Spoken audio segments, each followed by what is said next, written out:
federal government's jobs report for January of 2026 comes out tomorrow. And the optics surrounding how this report is being released is just as interesting as the numbers itself. So I want to talk more about it.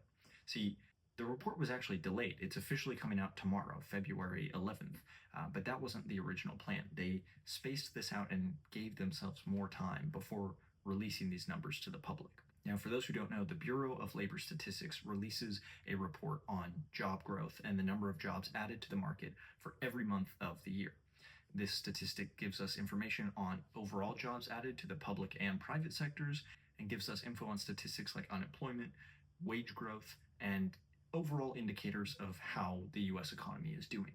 So if we remove ourselves from the moment that we're in and the administration that we're living under, consider what a government would do if the jobs report was fantastic. Republican or Democrat, whatever the administration may be in composition, if the jobs report showed that they had added a significantly higher than expected number of jobs to the market in a given month, they would be pretty content to share that, right? There would ostensibly be no reason to delay the release of a report that makes you look good at the job that you're doing. So at the very least, that means we shouldn't be expecting significant growth. We could expect stagnation or decline. And I have a feeling it's going to be decline, particularly because in the wake of the announcement that the report was going to be delayed until February 11th, the administration then sent out their economic advisors like Peter Navarro to do the media circuits on the business shows, the ones that primarily appeal to investors and Wall Street elites who are following the markets very closely. Delaying the release of the report gives the administration time to send these individuals out and market effectively the case that they want to make for why the report is going to look the way that it's going to look. Again, there's no reason to do that if it's a successful report, one that looks good with lots of jobs added to the market. You only really need to spin the results if the results are not in your favor. So with that in mind, this is what Peter Navarro had to say on Fox Business Today about the upcoming report. One thing I want to note, the jobs report's going to come out tomorrow. Yeah. We have to revise our expectations down significantly for what a monthly job number should look like. When we were letting in 2 million illegal aliens, they're coming in. We had to produce 200,000 jobs a month for steady state. And by the way, all of the jobs that we were creating in Biden years were going to illegals. Americans were going to the unemployment lines. That's totally reversed. And now 50,000 a month is going to be more like what we need. So Wall Street, when this stuff comes out, they can't rain on that parade. They have to adjust for the fact that we're deporting millions of illegals. That's a good out point. of our job market. But it sounds like you're expecting a weak number tomorrow. No, not expecting a weak number. I'm just saying that going forward, when we see a number under 100,000, we don't wring our hands. We say, yeah, that's going to be steady state. So, great to see you. It's all good, Maria. Always great to be with you. These claims are so absurd, it's a joke. I mean, first of all, the idea that we count the number of illegal immigrants who have full-time paying jobs with benefits that are reported in statistics from the Bureau of Labor Statistics, that doesn't make any sense. How would we do that effectively? And on top of that, if American businesses were hiring individuals who are in the country illegally over American citizens or people with work visas or other legal work requirements, why would they report that under the table dealing to the federal government to include in its monthly statistics? It does not make any sense whatsoever.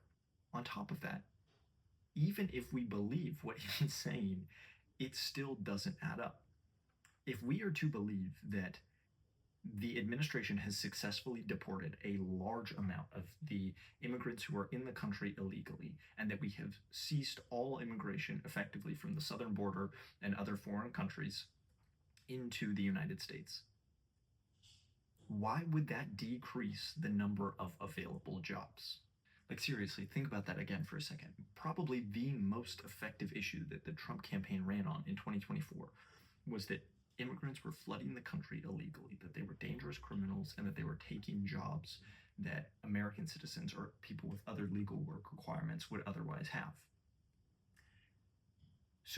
if we have removed from the country the individuals who were taking those jobs, why would that reduce the number of available jobs overall? If anything, if we have effectively deported the number of people that Navarro and the administration are claiming we have deported, we should see a skyrocketing in the number of available jobs for January. There should be next to no unemployment if we are to believe that 50% or more of the number of jobs created in every month's report from the Bureau of Labor Statistics up until this point were jobs that were specifically created for and given to immigrants who were here illegally, then if we have removed those individuals, there should be Americans who can take those jobs. It makes no sense whatsoever. It's not just bad marketing, it's a sign that they are completely out over their skis in this situation. This is a major concession and something that we genuinely need to capitalize on, because here we're seeing what the administration always does.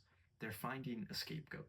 Because the fact of the matter is that the decline in job growth, the lack of employment opportunity, is not the result of deportations. This administration has deported a huge number of people, significantly increasing the number of illegal detainments, apprehensions by our secret police force, in addition to traditional methods of deportation. But that is completely unrelated from job growth or the lack thereof. What they can't tell you is that more and more companies are using LLMs and other generative AI models to replace entry-level workers. What they're not telling you is that 2025 was one of the worst years for college graduates entering the job market on record.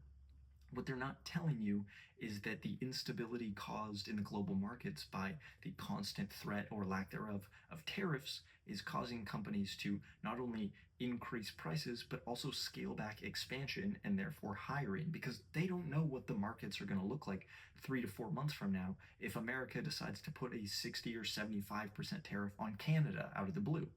They can't tell us any of these things, because to admit to these actual factors that affect the decline in job growth is to admit that they themselves are responsible. The same people who are invested in these AI companies, the tech billionaires and CEOs, the people in the government, Trump himself controlling the tariffs, these are the people responsible for all of the factors that contribute to the decline in opportunities for working people. So if they admit to any of that, they admit responsibility themselves. Instead, they have to find a scapegoat, and they turn to the one they always turn to, which is immigrants. But here we see they're struggling. They're panicking. This is catching them off their game, because it's not just falling back on the tried and true method of villainizing, demonizing, dehumanizing immigrants. It's applying the same scapegoat to the inverse situation. No longer are they claiming that people are flooding into the country, that they're dangerous criminals, that they're killing American citizens, and that they're taking jobs that American citizens would otherwise have. Now they're claiming that largely we've removed the immigrants, we've gotten rid of them, we've deported them, and we've sealed off our borders, and there is no more immigration. But both of those things can't be true anymore. They're mutually exclusive. You can't claim that immigrants are stealing the jobs and also we got rid of all the immigrants. Then they're not stealing the jobs anymore, and yet there are still fewer jobs. So it can't be related to the immigrants because they're not here anymore. The immigrants can't all be dangerous criminals if they were also working full-time jobs with benefits that were officially listed positions that registered on the Bureau of Labor Statistics monthly report. That doesn't make any sense. And I say this not to just point out the hypocrisy in the administration. We know that they're hypocrites, and that's not an effective line of attack. Not anymore. Hypocrisy doesn't work when the people in power realize that the rules don't apply to them anymore. Donald Trump holds the most powerful office in the world. He has access to our nuclear codes. Elon Musk and Larry Ellison have more money than most of the rest of the world combined, and tech billionaire CEOs have effectively built the beginnings of a surveillance state through cell phones, vehicles, doorbell cameras, and the algorithms that feed information and biases and products to us. These people, a very small number of people, control a very, very large amount of the world. And at a certain point, hypocrisy doesn't apply anymore. You can call them out for the double standards, but eventually they just ask the question, so what? Look at the power that we hold. What are you going to do about it? Calling us hypocrites means nothing.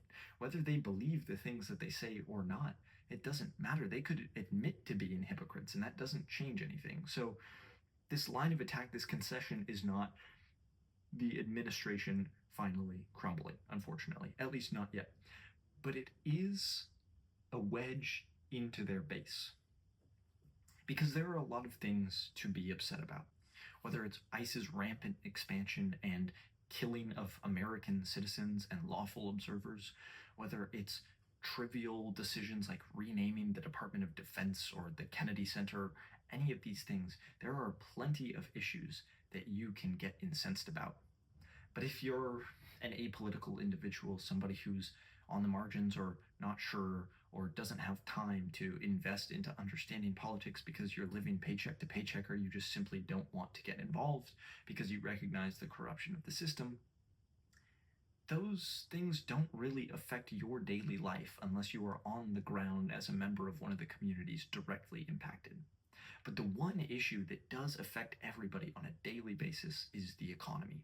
And people like Peter Navarro can go out on Fox Business or CNBC as many times as they want and tell you that the reason that there are fewer jobs and that you should come to expect fewer jobs is because we have reduced the number of illegal immigrants in the country, and therefore this is just the way it is. But that doesn't change the reality on the ground for you.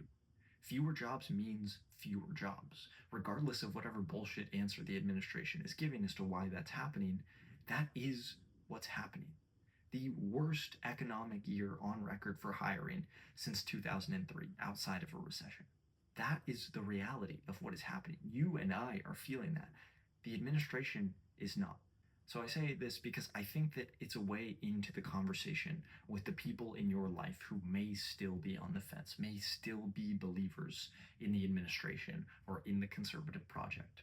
The hypocrisy isn't going to sway Trump or Zuckerberg or Bezos or Musk. There's never going to come a day where Trump says, yeah, I actually concede I was wrong all along. I lied about illegal immigrants being the issue, and I'll step down and leave office. That isn't going to happen. But what can happen, and what will happen if we continue the conversation, is that the base that believes in those individuals will start to splinter away. We're already seeing this, but economic issues like this and concessions from the administration are points of leverage that we need to jump on.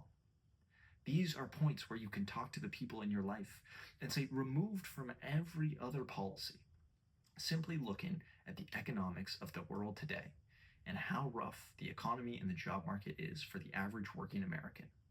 Ask yourself, why would a government administration, Republican, Democrat, or otherwise, delay releasing the report of how many jobs were created in a month? Why would they do that? Just ask that. If you're a believer in the Trump administration, ask yourself that. If you know somebody who is, ask them that question. If we have really deported this many illegal immigrants and we've sealed off our borders from further immigration, why are we giving additional funding in the range of tens of billions of dollars to agencies like ICE that operate basically outside of the law on American soil? What do we need them for if the deportation campaign is already successful? And if it wasn't, why should we come to expect that job numbers would decrease? If we have removed all of these people from the country, then where are all the available jobs that they were previously taking up? I understand that the level of cognitive dissonance has reached a climax, but I genuinely believe that asking questions like this to people who are on the margins or on the fence in a way that isn't politically charged but genuinely gets at the realities of their daily situation is a way to reel them back in and bring them back from the brink. After Peter Navarro went out on Fox Business, the National Economic Council Director, Kevin Hassett, who's worked for the Trump administration in this second term, went on CNBC and doubled down on the same message, saying that the decline in the labor force was, quote, because of illegals leaving the country, and that could result in lower jobs. He said, I think that you should expect slightly smaller jobs numbers that are consistent with high GDP growth. and that you shouldn't panic if you see a sequence of numbers, he means in future months, that are lower than the ones that you've been used to. Because again, population growth is going down, but productivity growth is skyrocketing. It's an unusual set of circumstances. They are already laying the groundwork for the fact that this downward trend in job creation is going to continue for a significant period of time. They know that the reality on the ground is far worse than they can admit for the individuals in their base and the ones who hate them already alike. It doesn't matter. We all feel it the same. And so it should raise some eyebrows when the number of available jobs and real wages are decreasing, but profits on Wall Street keep going up. How is it that GDP looks so good if unemployment is also higher than it's been since COVID? These are the sort of economic questions that I think get at the heart of people's daily experiences. And I hope that in some way this is informative and helps you have conversations with people in your life, because this is the reality that the Trump administration is creating on the ground.